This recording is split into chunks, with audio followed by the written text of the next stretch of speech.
গত বছর এই ময়দানে কোরআনের মাহফিল অনুষ্ঠিত হয়েছিল রে ভাই। কোরআনের মাহফিল আজকে ঠিক হলো। জানি না গত বছর পর্যন্ত আজকে এলাকা থেকে কত মানুষ অন্ধকার কবরের ভিতরে হাজির হয়ে গেছে রে ভাই।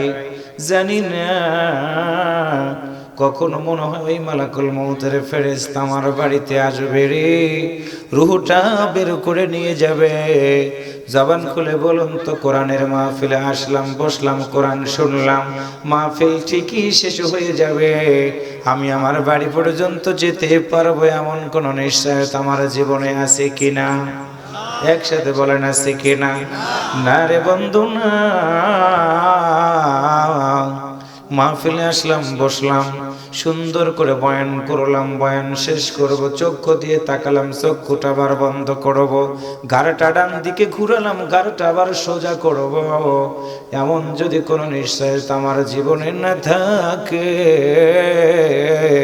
আমি চাকরি করব, ব্যবসা করব, বাণিজ্য করব, রাজনীতি করব, হাঁটবো, চলবো, যা করব, আওয়াজ করে বলুন তোমার এই কাজের ভিতরে আমার আল্লাহর নামটা বলেন তো রাখা দরকার আছে না নাই? ১৫০০ বছর আগে বিশ্ব নবীকে আমার আল্লাহ পৃথিবীর বুকে পাঠানোর সিদ্ধান্ত নিলেন। কারণ হলো ওই সময় ছিল জাহিলিয়াতের যুগ, অন্ধকারের যুগ। খুন খারাপি করতো, মানুষেরা অন্যায় করতো, রাহাজানি করতো, ডাকাতি করতো। এমন কি রে ভাই, কন্যা সন্তান কোন মায়ের পেটের ভিতর থেকে দুনিয়াতে আগমন করলে আরবের জালিমেরা মায়ের কাছ থেকে কন্যা সন্তান গুলো কেড়ে নিত, গলা টিপে হত্যা করত, পাহাড়ের উপরে উঠায়া ছোট্ট সন্তানটাকে ফিকে মেরে দিত। সন্তান দুনিয়া থেকে বিদায় হয়ে যেত। গর্ভধারিণী মা আসলটা বিছিয়া পৃথিবীর কাউকে ডাক দেয় নাই, কাউকে ডাক দেয় নাই। চোখের পানি ছেড়ে দেয়, হৃদয় থেকে একটা বার ডাক দিয়েছ, গো আমার মালিক, ও গো আমার রব, তুমি বলো তো 10টা মাস আমি মা পেটের ভিতরে ছোট্ট সন্তানটাকে তিল তিল করে ধারণ করলাম, বড় করলাম, প্রসব বেদনা উঠে গেল, আল্লাহ তুমি বলো। রক্তক্ষরণের মাধ্যম দিয়ে ছোট্ট সন্তানটা দুনিয়ার মুখটা দেখলো, ছেলে হবে কি মেয়ে হবে এটা আমি জানতাম না, বুঝতাম না রে মালিক, তুমি আমার মেয়ে দেওয়ার অপরাধে আরবের নেতারা কন্যা সন্তানটাকে দুনিয়া থেকে বিদায় করে দিল। তুমি কি বলবা না কে আমাকে মা বলে ডাক দিবি? আপনারা বলেন তো, ছেলে এবং মেয়ে দেওয়ার মালিক কে? আমার দিনী ভাইরা, সন্তান হারা মায়ের আর্তনাদ মালিকের দরবারে কবুল হয়ে গেল। আল্লাহর প্ল্যান ছিল, ওয়াইদে ক্বালা রাব্বুকা লিল মালাইকাতি ইন্নী জাইলুন ফিল আরদি খলিফা। আল্লাহ কুদরতি পার্লামেন্টে সিদ্ধান্ত নিয়েছিলেন পৃথিবীতে প্রতিনিধি পাঠাবেন। বেলকুচির ভাইরা, শাহজাদপুরের ভাইরা, উল্লাপাড়ার ভাইরা, আওয়াজ করে বলুন তো, কোন পুরুষের পেটের ভিতর থেকে কিন্তু আল্লাহ সন্তান দেয় না রে ভাই। মায়ের পেটের ভিতর থেকেই কিন্তু ছেলে অথবা মেয়ে দেয়। আল্লাহ কাউকে ছেলে দেয়, কাউকে মেয়ে দেয়, কাউকে ছেলেও দেয় না, কাউকে মেয়েও দেয় না। আওয়াজ করে বলুন তো, সকল ক্ষমতার মালিক একজনই, তিনি যেন কে? আমার আল্লাহ তাআলা বিশ্ব নবীকে পৃথিবীর বুকে পাঠায়া দিয়ে দিলেন। আসলেন বিশ্ব নবী, জন্মগ্রহণ করলেন মায়ের পেটের ভিতর থেকে। মায়ের নাম আমিনা, বাবার নাম আব্দুল্লাহ। জন্মগ্রহণ করার আগে আল্লাহর নবী বাবার কথাটা শুনেছে, কিন্তু নবী বাবাকে দেখে নাই রে ভাই, দেখে নাই। জন্মগ্রহণ হয়ে গেল। আরবের প্রথা মোতাবেক প্রতিটা মায়ের কাছ থেকে সন্তানগুলোকে তলব করে নিয়ে যেত অন্য লোকেরা। 3টা বছর, 2টা বছর, 1টা বছর দুধ পান করায় দিত, যার জন্য বলা হতো দুধ মাতা। আল্লাহর নবীর বাবা নাই, বাবা নাই। আমিনা প্রতিদিন সন্তানটাকে নিয়ে ঘরের ভিতরে রেখে মাছ করতে যায়, বাজারের দিকে যায় না, হাটের দিকে যায় না, মাঠের দিকে যায় না। সন্তানটাকে রেখে যখন কূপের দিকে যায় পানি আনার জন্য, কিতাবের ভিতরে পড়লাম, শুনে রাখো কোন নবীর আমরা উম্মত। আল্লাহর নবী জন্মগ্রহণ করার পরে আল্লাহ তাআলা নবীকে অসংখ্য মুজিজা দান করে দিয়েছিলেন। আওয়াজ করে বলুন একটু মারহাবা, আর একটু জোরে বলেন। আমিনা বলতেছেন, শুনে রাখো, শুনে রাখো আমার দিনী ভাইরা, ছোট্ট বাচ্চা কারো বাড়িতে হওয়ার পর আমরা দোলনা কিনি রে ভাই, বাজার থেকে খেলনা কিনে সন্তানটার হাতে আমরা দেই, ঝুনঝুনি দেই, ফুল দেই, ছোট ছোট পুতুলের মতো জিনিসগুলো সন্তানদের হাতে দেই খেলা করার জন্য। ছোট্ট সন্তান ঝুনঝুনি পেয়ে খেলাধুলা করে, মা অন্য কাজ করে। দরদের নবী দুনিয়াতে আগমন করেছেন, মা বলেন আমার বাড়িতে কেউ নাই, কেউ নাই। আমার ছোট্ট বালক মোহাম্মদকে ঘরের ভিতরে রেখে চিন্তা করলাম কেমনে আমি কাজ করব। হঠাৎ করে দেখি রে আমার ছোট্ট জীর্ণ কুটিরটা কেন যেন চাঁদের মতো আলোকিত হয়ে গেল। সুবহানাল্লাহ বলেন।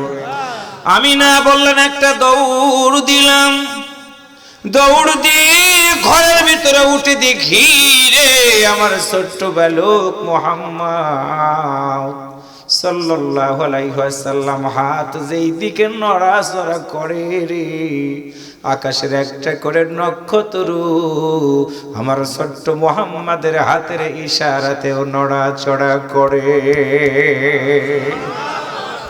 আমিনা বলেন ঘরের ভিতরে ঢুকলাম, মুহাম্মদকে আমি বুকের সাথে জড়ায় ধরলাম, কলিজাটা ফেটে গেল আমার। ছোট্ট সন্তানের বাবারা সুন্দর করে খেলনা নিয়ে এসে, কিন্তু আমার মুহাম্মাদের তো বাবা নাই। আমি আমার মুহাম্মদকে কোলের সাথে তুলে নিলাম। আমি আমার সন্তানের চোখের দিকে তাকায় দেখি রে দুইটা চোখ বেয়ে বেয়ে মুক্তার দানার মতো পানিগুলো মনে হয় গড়িয়ে গড়িয়ে পড়ে। আমিনা বলেন আমি আমার মুহাম্মদকে জিজ্ঞাসা করলাম, আব্বুরে বলো তোমার চোখ দুইটা ভেজা কেন, তুমি কি বলবা না? কিতাবের লেখক লিখতেছে ওই সময় দরদের নবী মনে হয় বলেছিল, মা সবার বাবারা খেলনা নিয়ে আসে, সবার বাবারা সন্তানগুলোকে কোলে নেয় মা, কিন্তু তুমি কি বলবা না একটা বারের জন্য আমার বাবা কোথায়, কে আমারে কোলে নিয়ে আদর দিবে মা? আমিনা বলেন আমি কথাগুলো শুনলাম, আমার কলিজাটা মনে হয় ফেটে গেল, ফেটে গেল। আমার দুইটা চোখ বেয়ে বেয়ে পানিগুলো গড়ায় গড়ায় পড়লো। মুহাম্মদকে বুকের সাথে জড়িয়ে ধরে বললাম, আব্বু রে এই দুনিয়াতে তোমারও বাবা নাই, চিন্তা করো না, আমি মা তো আছি, তোমার কোনো টেনশন করা লাগবে না। এমন সময় আমিনা বললেন, আমার ঘরের দরজাতে কে যেন নক করলো। ঘরের দরজাটা আমি খুলে দিলাম, তাইফ থেকে অনেক মানুষ এসেছে ছোট্ট সন্তানগুলোকে নিয়ে যাওয়ার জন্য। আমার জিজ্ঞাসা করে, আমিনা বলো তোমার সন্তানটাকে দিবা কিনা বলো। আমি বললাম আমার সন্তানটাকে দিব, নিয়ে যাও, নিয়ে যাও। যারা আমার সন্তানটাকে লালন পালন করবে রে ভাই শুনে রাখো, সঙ্গে সঙ্গে তারা বলল, বলো তো মুহাম্মাদের বাবা যদি না থাকে কে আমাদের অর্থ সম্পদের সহযোগিতা দিবে, তুমি বলো। আমি না বলে এমন সময় আমি থমকে দাঁড়ায় গেলাম। আমার মুহাম্মদকে আমি বুকের সাথে জড়িয়ে ধরে বললাম, আব্বু রে তোমার বাবা নাই, বাবা নাই, যার জন্য তোমার বাবার কথা লোকেরা জিজ্ঞাসা করে। আমি বললাম মুহাম্মাদের বাবা নাই, যারা আমার সন্তানটাকে নিতে এসেছিল রে শুনে রাখো, আমার দিকে তাকায় বলে যে এই সন্তানের বাবা নাই, ওই সন্তানটাকে আমরা নিয়ে যাব না, নিয়ে যাব না, রেখে গেলাম তোমার সন্তানটাকে। আমি না টুকরে টুকরে কাঁদে, দরদের নবীর চোখ ভেজা। আমি না চোখের পানি ছেড়ে দিয়ে ডাক দে বলে, ওগো আমার মালিক এমন পরীক্ষার ভিতর আমারে ফেলে দিয়ে দিলা আমার সন্তান দুনিয়াতে আসার আগে তার বাবারে কেড়ে নিয়েছো। এই অপরাধে আমার সন্তানটাকে তো কেউ নিতে চায় না, কেউ নিতে চায় না। এমন সময় ঘরের দরজাতে কি যেন নক করলো। আমি না বলেন আমি ঘরের দরজাটা খুলবো না। হঠাৎ করে হালিমার কণ্ঠটা আমার কানের সাথে ভেসে এলো। আমি বললাম, কে তুমি? হালিমা ডাক দিয়ে বলেন, আমার নাম হালিমা, তাইফে আমার বাড়ি। এসেছি তোমাদের বাড়িতে, তোমার নাকি একটা সন্তান আছে, দিবা কিনা বলো।